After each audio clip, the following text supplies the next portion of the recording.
Boosting the booster programme, the government orders more than 100 million extra COVID vaccine doses.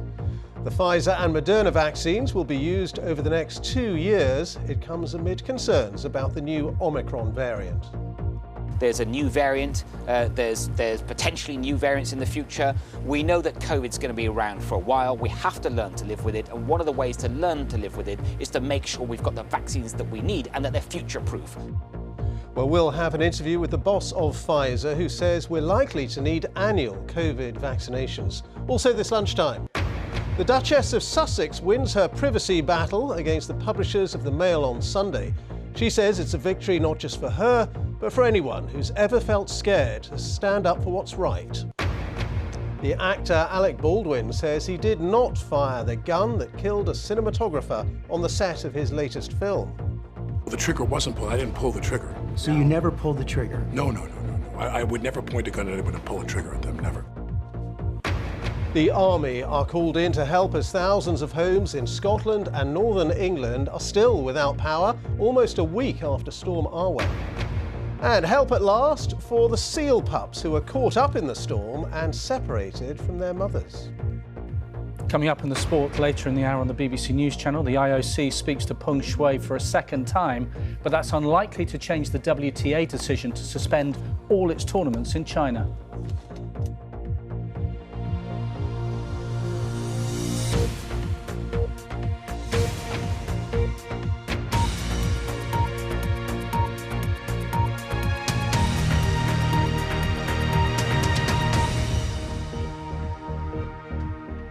Good afternoon, welcome to the BBC News at 1. The government has ordered an extra 114 million COVID vaccine doses for booster programmes over the next 2 years. Ministers say the deals for both Pfizer and Moderna jabs will future-proof the UK's vaccination programme. Well, the deals include access to modified vaccines if they're needed to combat Omicron and other variants that may arise. Our health correspondent Catherine Da Costa has this report.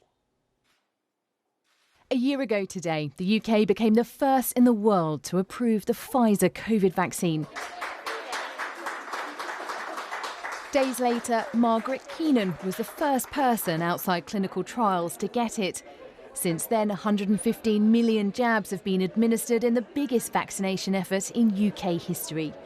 Now, more than 100 million extra doses of Pfizer and Moderna have been secured for the next couple of years. As we're seeing right now, there's a new variant, there's potentially new variants in the future. We know that COVID's going to be around for a while. We have to learn to live with it, and one of the ways to learn to live with it is to make sure we've got the vaccines that we need and that they're future-proof. And that's just the kind of order we've given for 114 million vaccines to make sure we've got what we need for the long term. The government's launched this new advertising campaign encouraging all adults to have a top-up jab. The Prime Minister's due to get his booster later. He's promised to throw everything at ramping up the programme with extra hospital hubs, pharmacists and GPs in order to hit the target of offering all eligible over 18s in England a booster by the end of January. But people are urged to wait to be contacted. It's centrally driven. They will be contacted by the central NHS system. It doesn't come from your individual GPs. And I would love to be able to tell them when they're going to get it. But of course, that very much depends on the number of GPs and professions allied to medicine who can deliver these, that can be released from the day job. Some companies are having a rethink over Christmas parties because of the uncertainty around what threat the new variant Omicron may pose. The government says new targeted measures for things like face masks and isolation will help limit the spread, with ministers insisting parties can still go ahead with some caution. I don't think there should be much snogging under the mistletoe. You don't need to do things like that. But I think we should all be trying to enjoy the Christmas ahead of us, and that's why we're working so hard to get the deployment of as many vaccines as possible. What most people want this Christmas is an end to the COVID pandemic. And whilst it's not over, we are in a better place with vaccines and new treatments that many hope will give us the boost we need for a brighter new year. Catherine Da Costa, BBC News.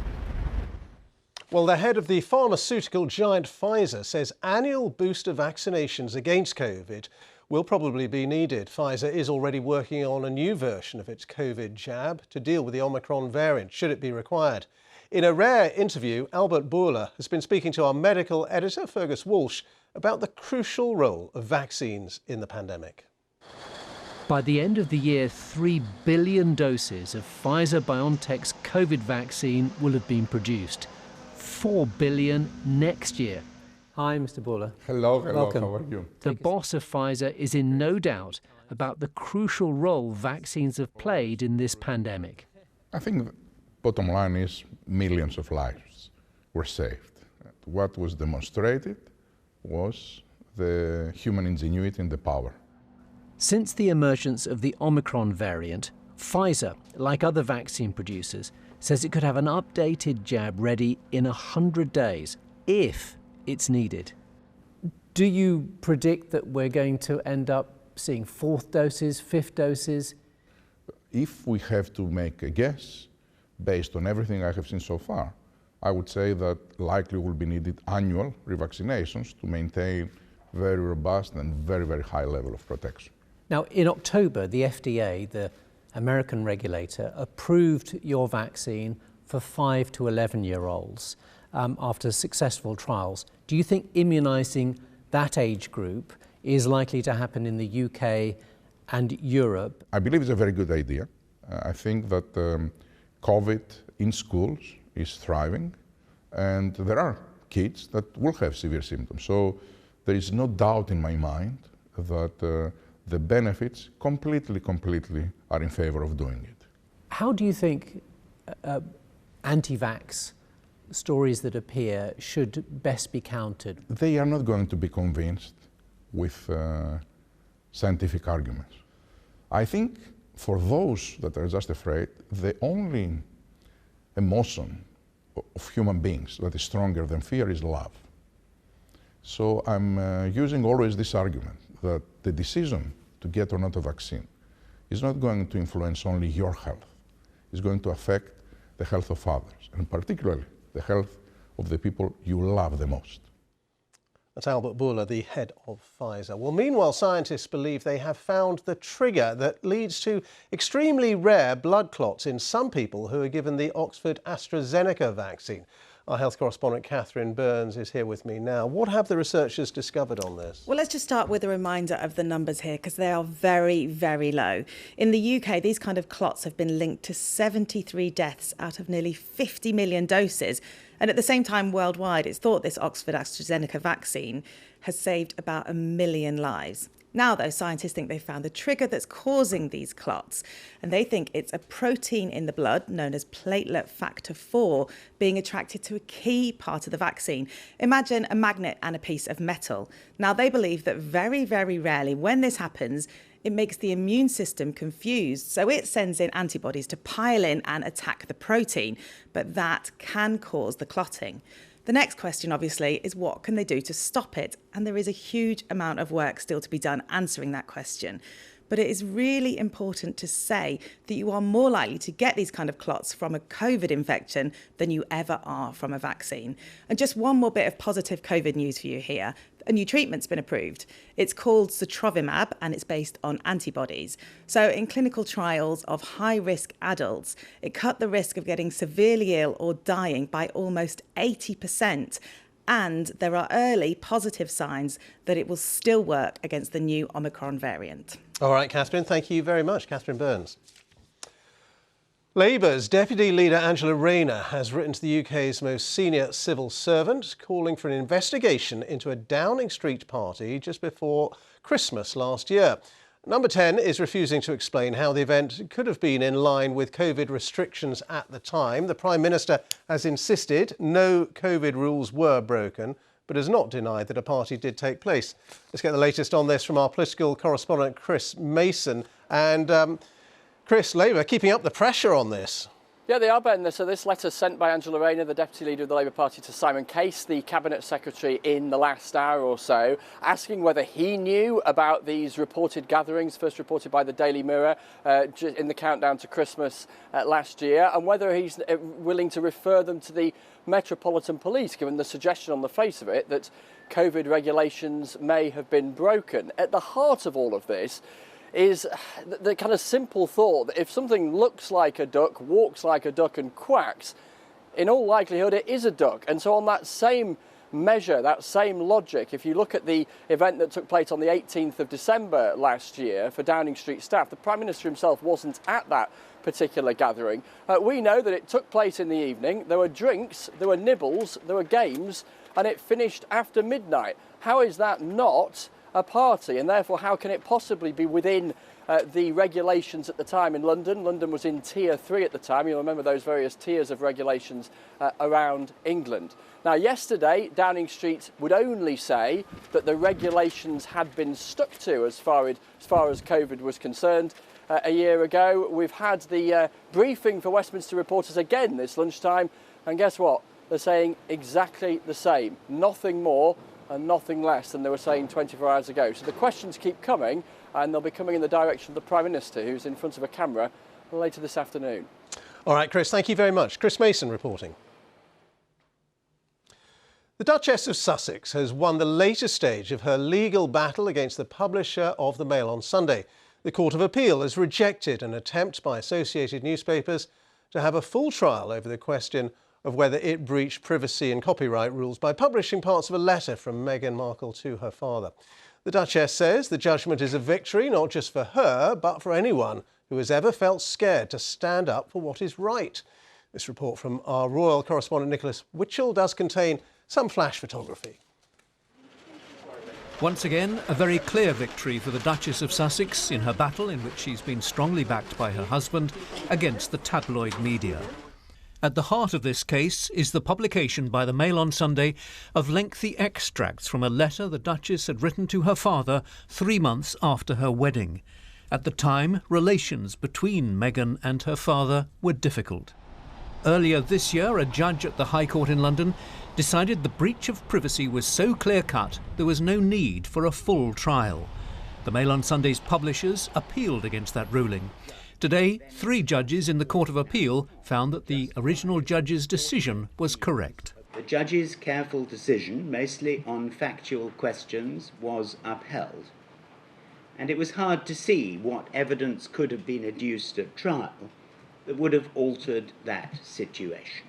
The judges found that disclosures by Jason Knauf, Meghan's former communications advisor, that she'd written the letter knowing it might be leaked and that she'd asked him to brief the authors of a book were irrelevant. Within minutes, a statement was issued from Meghan, the Duchess of Sussex. She said, "This is a victory not just for me, but for anyone who has ever felt scared to stand up for what's right.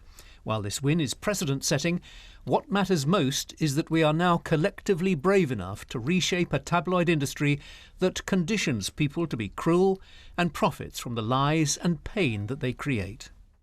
Associated Newspapers, the publishers of the Mail on Sunday, have so far made no comment. Nicholas Witchell, BBC News.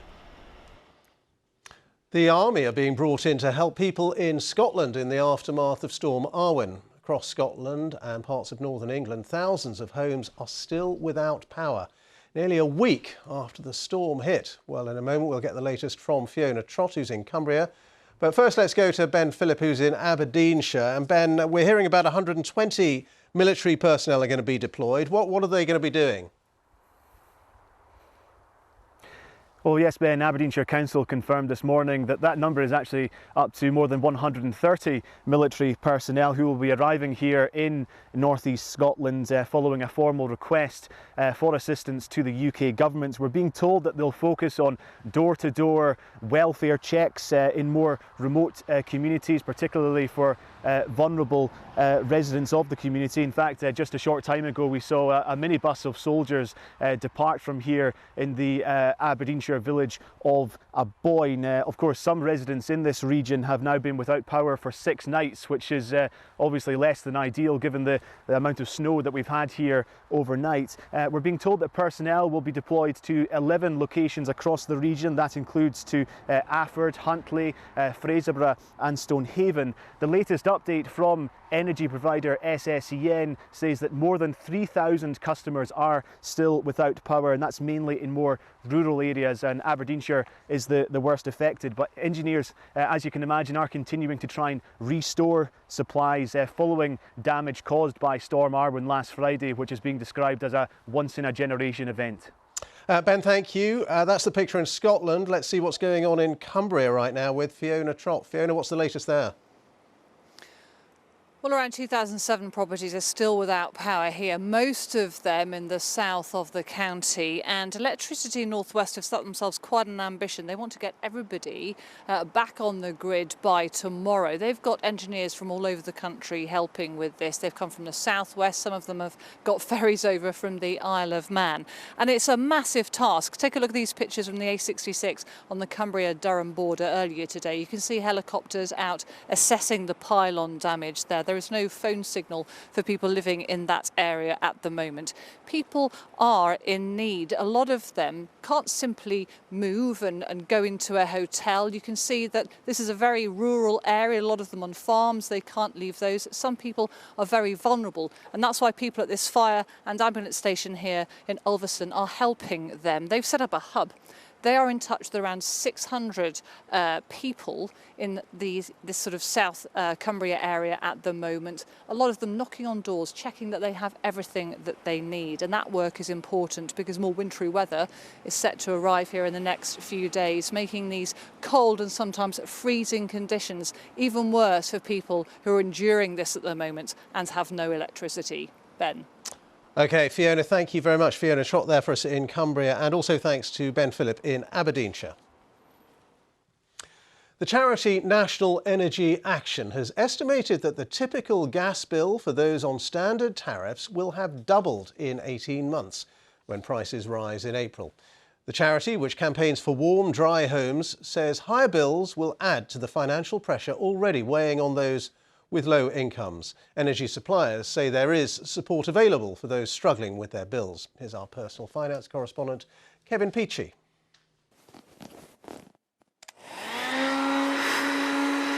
Money is already tight for Catherine, who lives on her own in Keighley. Heating bills are adding to that financial squeeze, so she's finding new ways to stay warm with the heating off. I'll wrap myself up in a blanket and I'll use my hairdryer to warm me up. I'm very, very funny about putting the heating on because even when it's on, my anxiety levels are so high and I'm constantly like timing it to be like, when can I turn it off? Soon energy bills are likely to rise sharply.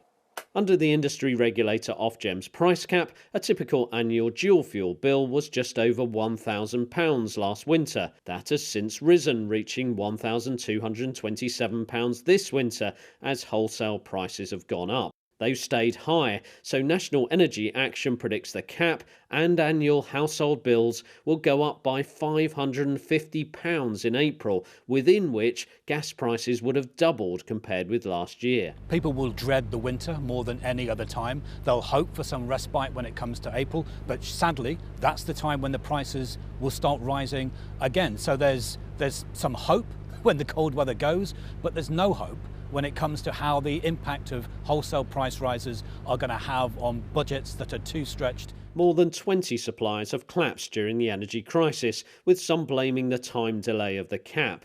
The cost is being picked up by surviving companies and eventually their customers. So ultimately, the outlook is that we are entering an era of increased energy prices. It's not clear when they will return and if they will return down to the levels that we've been used to historically. So it's really important for customers to understand their consumption and make sure they take measures to minimise that consumption. Catherine's already doing that. With bills high, switching off rather than switching supplier may be the answer to keeping bills down. Kevin Peachy, BBC News. And the time is 19 minutes past 1. Our top story this lunchtime. The government orders more than 100 million extra COVID vaccine doses to future-proof the booster programme. And coming up, why a huge shortage of personal assistance in the care sector is leaving thousands of disabled people lacking the support they need.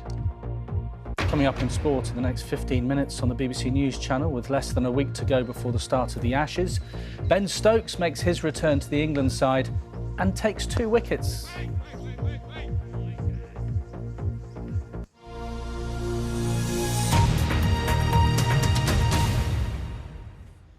China has accused the Women's Tennis Association of politicising sport after it suspended all tournaments in the country over concerns about the treatment of Chinese tennis star Peng Shuai.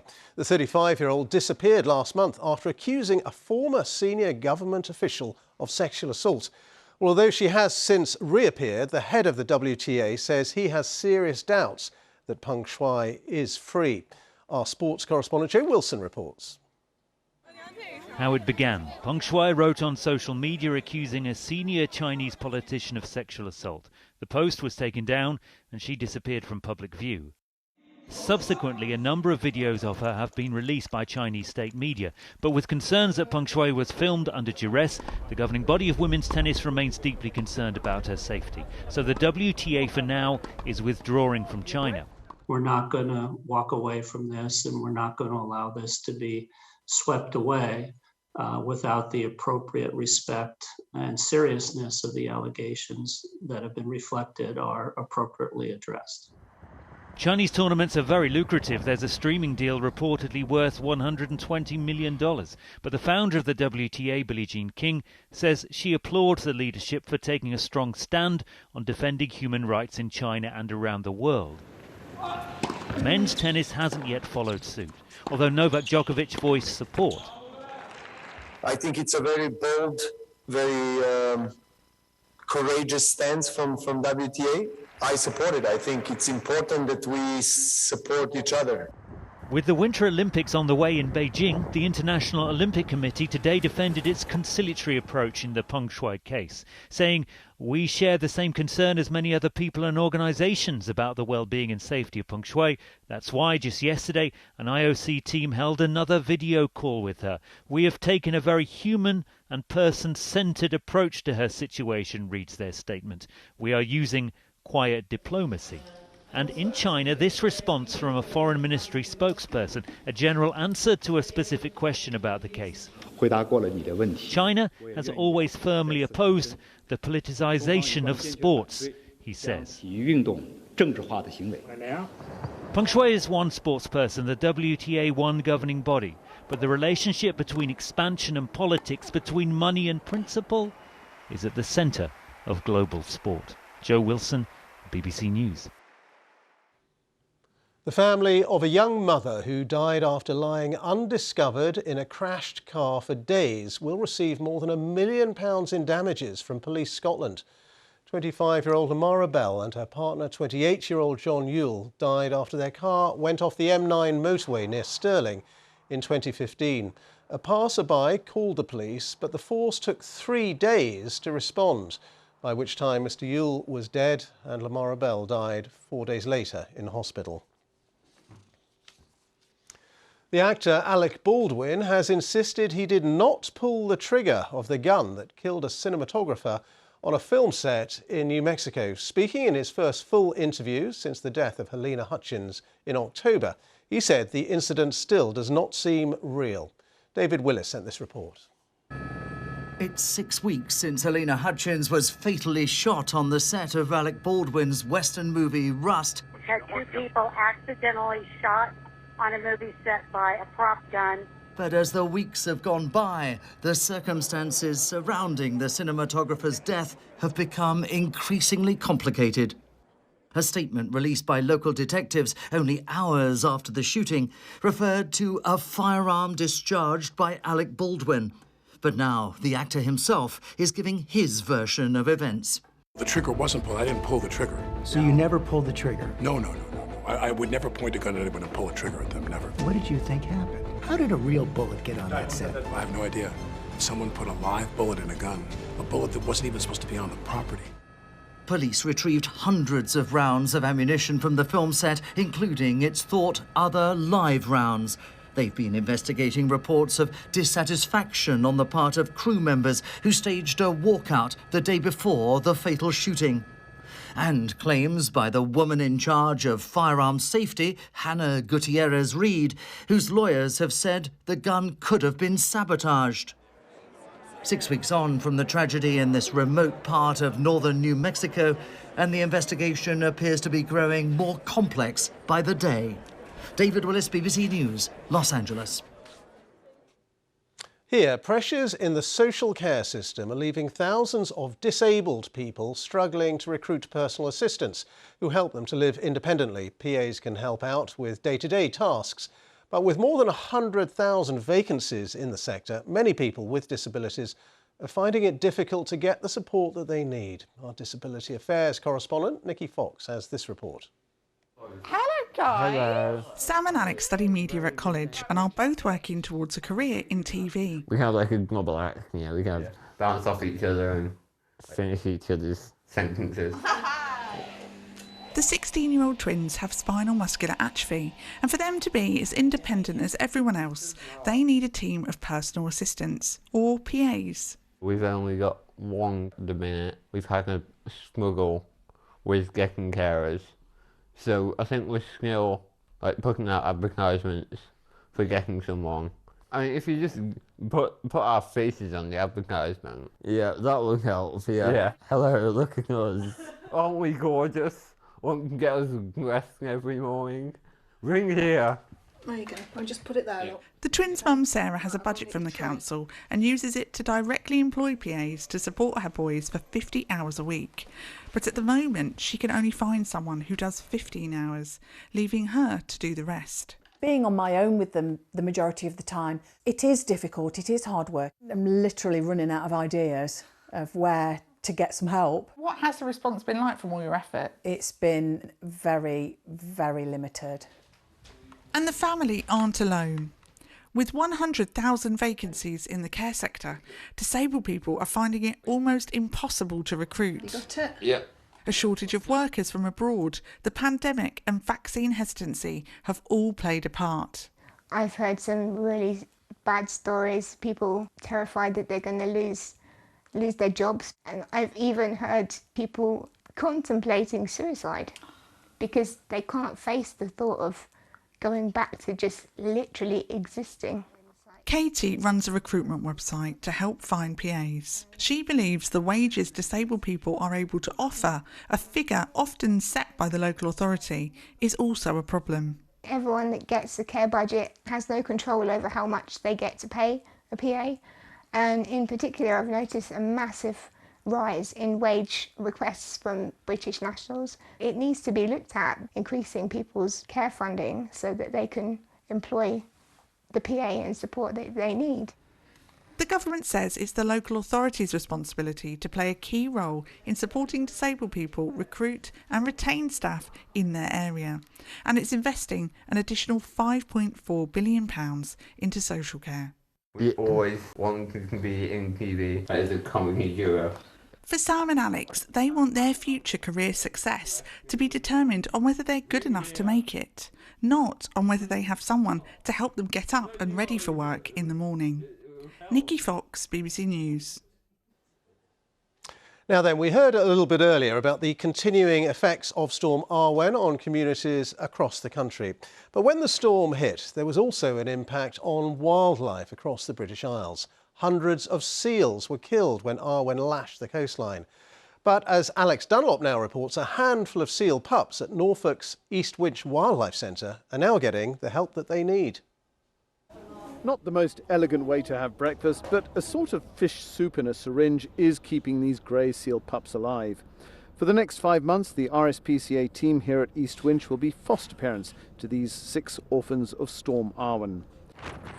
It battered swathes of the country over the weekend, mother seals and their offspring separated by fierce tidal waves. The mother's milk is substantial, it's all they have, and it takes 3 weeks for them to wean. So for the first 3 weeks, very, very important for them to be with their mother. So how did Frida's feeding go earlier on today? So she's doing really well. Evangelo and his team look after seals from all over the country, so even more could be heading this way. 2 orphan pups from Yorkshire are due in the next day or so. They'll be joining 188 hedgehogs and other wildlife already here. And while they look adorable, they have attitude. As cute as they are, we do need to bear in mind these are wild animals. We want them to keep that wild instinct, that innate instinct that they have to be away from people, because that will allow them to succeed even more so once they've been rehabilitated and reintroduced. All this care will cost. The food bill alone is £27 per seal per week. They don't always know we're trying to help, but as they get bigger and they start to eat the fish, they start to enjoy that a lot more, and that's quite nice to see. And then when you get out the other side and you release them and you see them go after months of care, and it's, you know, you've done a good job. After 4 months indoors, the orphan seal pups will be allowed outside into a pool like this to continue their rehabilitation. They should be released in the early spring. Norfolk has England's largest grey seal colony. It's now the height of the pupping season and more winter storms could be on their way. The advice as ever, if you see a seal pup alone on a beach and you're worried, alert a wildlife organisation. But above all else, leave it alone. Alex Dunlop, BBC News. All right, time for a look at the latest weather forecast for you now. Here's Stav. Hiya. Hi there, Ben. Thank you very much. Good afternoon to you. It's been a chilly start today, widespread frost, even some early snow across southern parts of the country. But much of the country today is enjoying plenty of winter sunshine. Just a few wintry showers around. You can see those shower clouds behind me. There are actually some shower clouds off the Suffolk coast there. It's eastern parts of the country and that northerly airflow which will see most of the showers. This is the new frontal system which will arrive during the overnight period. And with it, a wedge of milder air. But we're very much in the cold Arctic air today. Across the country, you can see those deep blue colours. There is a lot of sunshine around. This is the latest radar and satellite, certainly for England and Wales. The skies are clouding over, though, for Northern Ireland and also Scotland ahead of this new frontal system. And we'll continue to see showers draped along eastern coastal areas. Again, a bit of a wintry flavour to some of them, and a few for west, south west Wales in towards Cornwall and Devon. But that really is about it. It's a fine day to come for most of us. But despite the sunshine, it is going to be cold. The highs no more than 4 to maybe 8 degrees at best across the south. Now this new frontal system starts to sweep into Northern Ireland and Western Scotland, rain and hill snow. As it bumps into the cold air, as it pushes further southeastwards, we will see a bit of transient snow, even down to lower levels for a time. But by the end of the night, that wedge of milder air I showed you will be making inroads. So the temperatures will be coming up by the end of the night, so any snow will tend to revert back to rain. You can see those temperatures higher than what they were the previous night. So there's that wedge of milder air across England and Wales, minty greens further north. So a less cold day across the board. We've lost those deep blue colours. We lose the early rain from the southeast and then it leaves a legacy, rather cloudy skies, but a mist and murk. Best of the sunshine across Scotland, but here we'll have some blustery showers working into the west. And a new area of rain will push in towards South Wales, southwest England. Bit of uncertainty on its northern extent. Double figure values across the south, so much milder here. A little less cold further north too. Into the weekend it turns colder once again, so it is going to be pretty chilly both Saturday and Sunday.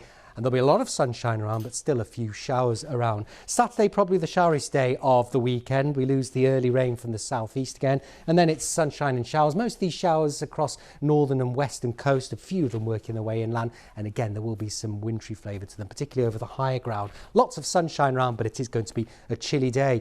For Sunday, I think more in the way of sunshine around after a really cold and frosty start. Most of the showers will tend to be across more eastern parts of England, 1 or 2 across the southwest. Again, those temperatures around or just a bit below the seasonal average. That's how it's looking. Back to you, Ben. Now, thank you very much indeed. And a reminder of our top story this lunchtime. The government orders more than 100 million extra COVID vaccine doses to future-proof the booster programme. That's all from the BBC News at 1, so it's goodbye from me. And on BBC One Now, we'll join the BBC's news teams where you are. Have a very good afternoon.